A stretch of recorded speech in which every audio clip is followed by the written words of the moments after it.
Subscribe to our channel by clicking the subscribe button. Click the bell button and enjoy the latest uploads from our channel.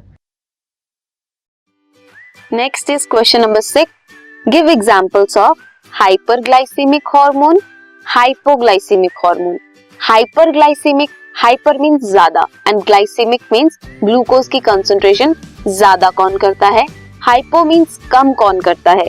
Hyper calcaemic hormone, calcium ion concentration को कौन बढ़ाता है. Gonadotrophic hormone, progestational hormones, blood pressure lowering hormones, androgens and estrogens.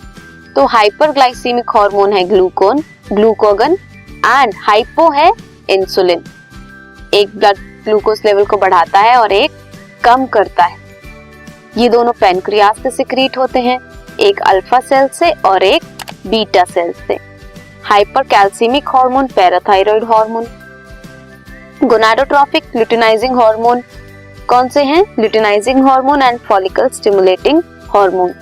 Progestational hormone, blood pressure lower कौन करता है? Nor adrenaline, जो adrenal gland से secrete होता है. एंड्रोजन्स में आते हैं टेस्टोस्टेरोन एंड एस्ट्रोजन्स में आते हैं एस्ट्राडायोल. ये है क्वेश्चन नंबर 6.